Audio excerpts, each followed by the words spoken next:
We can tell you, you don't need the services of a clairvoyant or a witch doctor to hazard a guess as to how the stories were put together. In that, yes, my people, welcome back to another great session on LAJUPOG TV show. You know, Tinubu has been trying to block this audio, to stop this audio from going viral, but I was able to get it, and I'm about to show it to every one of you, all obedient out there and all Tinubu supporters out there, to see the truth of it all, the truth behind everything that is happening in Nigeria. You know, I noticed that, you know, larger quantity of people are supporting Tinubu because of what they think he promised them. But I'm after this video, we are going to move.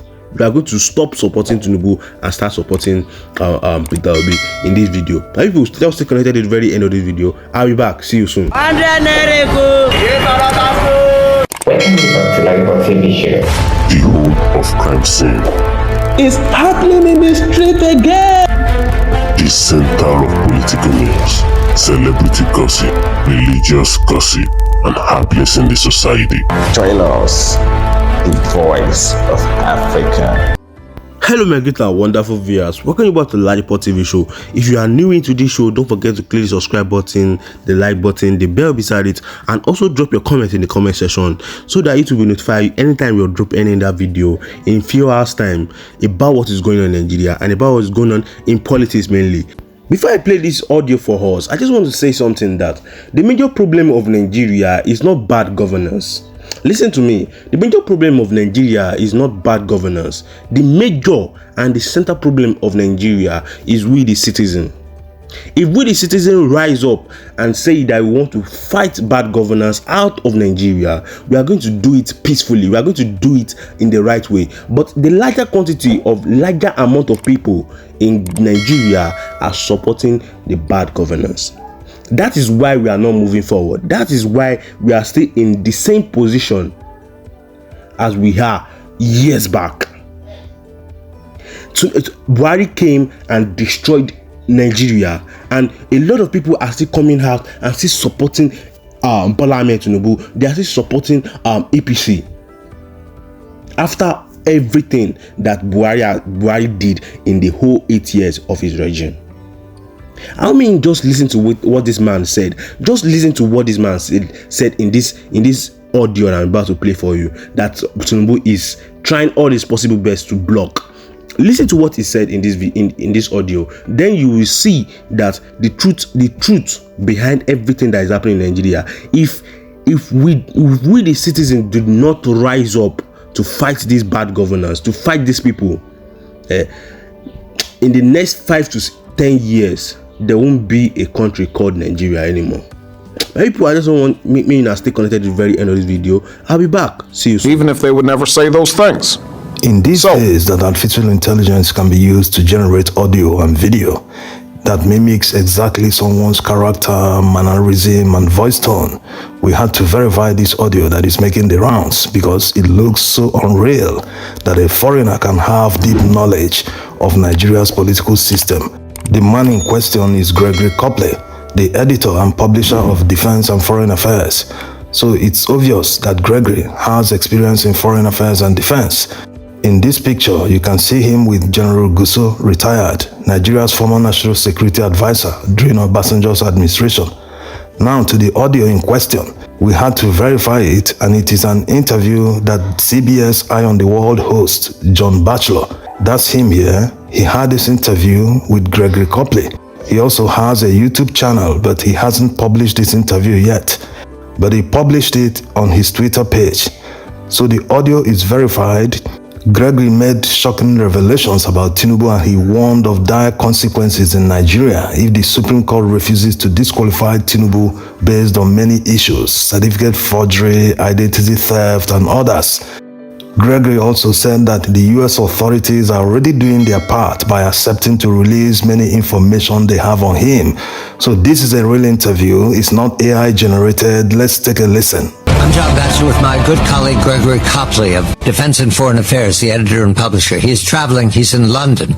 We come now to the Nigerian election of 2022, concluded with the victory going to the man representing the establishment, Bola Tinubu. However, there is new information that raises questions a great deal, not only about Tinubu, but about the legitimacy, the trustworthiness, the credibility, the stability of the whole country because of questions raised at the election and misrepresentations.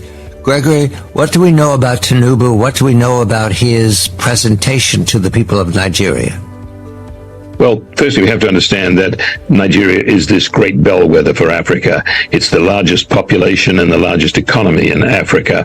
It has moved very deliberately past an era of coups which were intended to save democracy in many years past, and the military have not intervened this time and have indicated that they don't want to intervene. But the reality is that the Independent National Electoral Commission really showed that it was bought off by the outgoing administration in order to put their candidate, Bola Tinubu, in the front seat of the election. He won about a third of the votes, 36% of the votes. He won a third of the states in Nigeria, but he failed to win something which was stipulated in the Constitution. He had to win not only a given number of states, but also the Federal Capital Territory around Abuja. He failed to win Abuja. Now, the logical outcome for the Election Commission would have been to call for a second round of voting between the top two candidates, Atiku Abubakar and Bola Tinubu. That they didn't do. They just awarded the election to Tinubu. Now, that's well and good, and it was appealed to the Elections Court, which again ruled in favor of Tinubu, even though there was a prima facie case of that it violated the Constitution. There are always questions about the bribing and corruption within the courts and within INEC, the Election Commission. But then we've now started to see greater attention being paid to the fact that Bola Tinubu lied and committed forgery and fraud on his election application in sworn documents.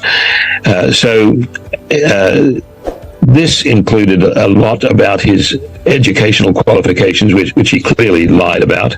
It included failure to disclose his criminal prosecutions in the United States. And as a result, what we've seen belatedly, as a result of a U.S. attempt under the Freedom of Information Act, to have documents in the federal government of the United States released into the public domain.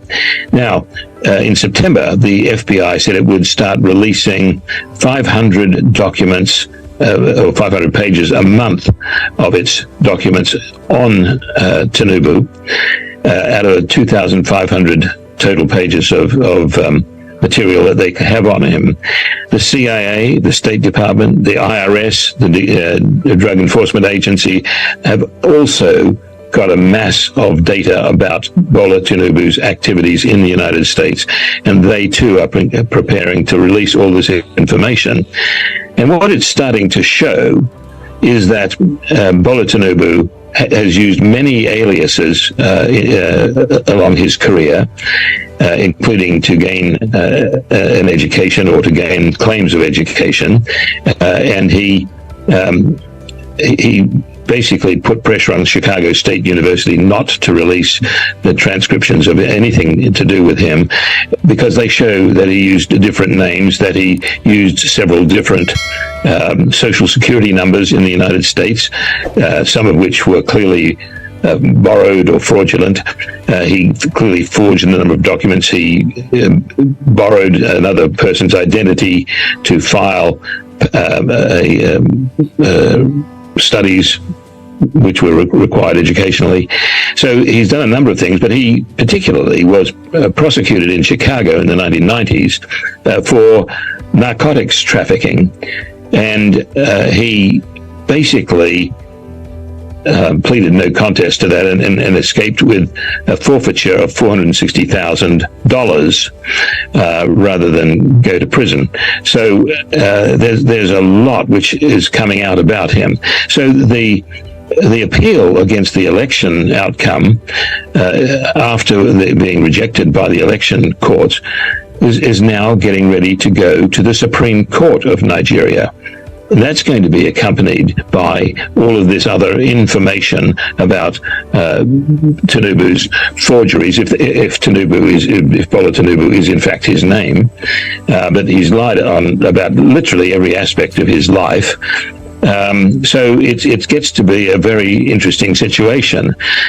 It's to the point now where if the Supreme Court does not overturn this election, then there will be serious consequences. I've had it, and that's one of the reasons I'm in London speaking to a lot of my African correspondents who've come up to meet me, is that there will be consequences such as a move to impeach President Tinubu, starting either in the Senate or in the House of Representatives in Nigeria.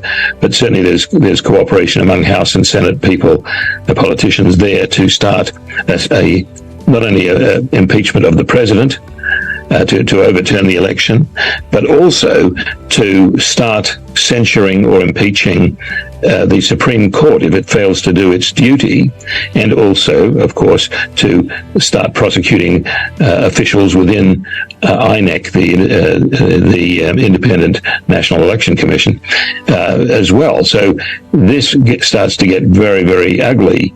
The military has basically said, well, we don't want to be back in government ever again. It's just too damaging to the country to restart the clock every time. But what you will see is an increase in public unrest.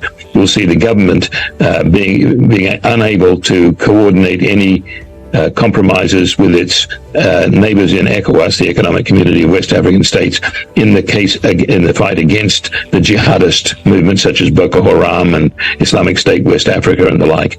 So this is going to get really ugly really quickly and will further impact the Nigerian economy unless the Supreme Court does its duty. Now, I raise that. We have a minute, Gregory. Go ahead. We have a minute. The Supreme Court is actually being assaulted by the Tinubu State House with bribery offers and all manner of coercive measures. So the 7 justices who we now know have been chosen for this Supreme Court case really are up against a massive dilemma, whether they cave to corruption, which they may, or whether they bring the country into real chaos. Has either the UK government or the US government commented? We've got 30 seconds. No, they have not commented, but the fact that the US government has now caved completely and is releasing documents over 5 major agencies, starting with the FBI, is a statement in itself. Thanks for staying connected to the very end of this video, my great and wonderful viewers. You know, all what this man said in this audio was the truth.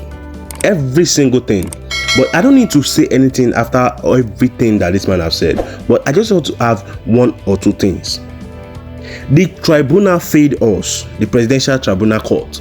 They failed us. They failed to abide by the rules and regulations of this country, by the constitution of this country. Now we are waiting for the Supreme Court to do the right thing. Because if they don't do the right thing, the generation to come, the next generation to come, will suffer the consequences. And everybody will know now that every single country, every single president all over the world, foreigners will know that this country is a piece of trash if the Supreme Court do not do the right thing. See what this man said. See what he said. He said if Tinubu was a narcotic drug dealer, and it was a lot of things. All his life he has been lying. All his life, every single thing about him was lies. It's all lies. And if we continue to press on and investigate about Bola Ahmed Tinubu, we will see more lies that he has been lying. So we don't need that person to rule us. We don't need a father of lies to rule us. Because if if he continues to govern this country, to rule this country, Nigeria will come to a point of jeopardy. Can see the price of petrol now. Petrol entered 1,000 naira this morning. This money entered 1,000 naira. The price of dollar, $1 now is now 1,000 naira. Is that in and we, this country, we are a petrol producing country. We are harvesting crude oil in this country. We are exporting a lot of things in this country, and everything is like this. The economy is going down the drain, and a lot of people are still coming out to support Bola Ahmed Tinubu. That is what I don't understand. That is what I don't understand. You know, see, I don't need to say a lot of things. If you did not get anything that this man said in this video, if you did not get anything that he said in this audio, or everything that he said in this audio, just go back to the audio and listen to it, and you will understand that Bola Ahmed Tinubu is not the right answer for Nigeria. My people, I want you guys to always stay connected to LAJUPOG TV show. Obedient out there. If you have not clicked the subscribe button, click the subscribe button, the like button, the bell beside it, and also drop your comment in the comment section about this matter, about everything that Gregory Copley said in this video, so that we can lie hands together about how to save Nigeria. My people, see you in my next video. God bless you, and God bless Nigeria. And also follow us in all our social media platforms at LAJUPOG TV show, anytime, any day. See you in our next video. Thank you for staying connected at LAJUPOG TV show. Leave the message for you, let us know and help you. So all we do on this channel is to bring to you prophetic words from men of God in America and outside America, from the person of Judy Green and Christmas, from the Disney of Bullock and Clement and all of that. So we'll update you with undiluted words from them, and also their prophetic words. And guess what? Many of these prophecies are really coming through. So just ensure you subscribe to this channel just to get more of the prophecy in pure time. Guess what? See you in the next video.